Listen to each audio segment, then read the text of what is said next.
ஆறுமுகம், வள்ளி வீட்டுக்கு எந்த ஆம்பளை வந்தாலும் அவனை பத்தி இந்த ஊர்ல எல்லாரும் தப்பா தான் பேசுவாங்க. வாண்டடா நீயே வந்து சிக்கிருக்க. உன்னை வச்சு செய்யாம விட மாட்டேன்டா. காலையிலேயே வந்திருக்க. ஆ, இல்ல ஒரு முக்கியமான விஷயம், அதான் உங்களை நேர்ல பார்த்து சொல்லிட்டு போலான்னு. என்ன விஷயம்? என் ஸ்டேஷன் இன்ஸ்பெக்டர் காலையில தான் ஒரு தகவலை சொன்னார். அது கேட்டதும் மனசு கஷ்டமா இருந்துச்சு. அதான் உடனே உங்ககிட்ட சொல்லலான்னு வந்தேன். ஆறுமுகம் நேற்று ராத்திரி வடகாடு வள்ளி வீட்டுக்கு போயிருக்கு. ராத்திரி முழுக்க ஆறுமுகம் வடகாடு வள்ளி வீட்டுல தான் இருந்திருக்கு. வழுக்காடு வள்ளி வீட்டுல ஆறுமுகம் ராத்திரி படுக்க இருந்தானா? வேற யாரையோ பார்த்துட்டு உங்ககிட்ட தப்பா தகவல் சொல்லியிருக்காரு. அப்படிப்பட்ட வீட்டுல போக மாட்டா சார். மகா, வடக்காடு வள்ளின்னு சொல்றது யாரு?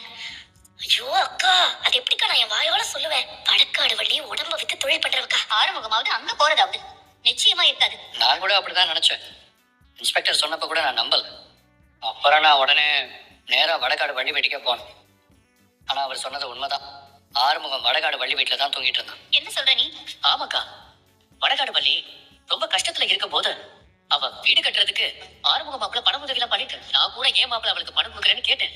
பாவம், அவ ரொம்ப கஷ்டப்படுறா அப்படின்னு சொன்னேன். ஆனா அவங்களுக்குள்ள இப்படி ஒரு உறவு இருக்கும்னு நான் சத்தியமா நினைச்சு பாக்கலக்கா. நீ என்கிட்ட முன்னாடியே சொல்லல? ஆறுமுக மாப்பிள்ள தான் சொல்ல வேணாம்னு சொன்னாரு. எவ்வளவு பணம் கொடுத்தான்?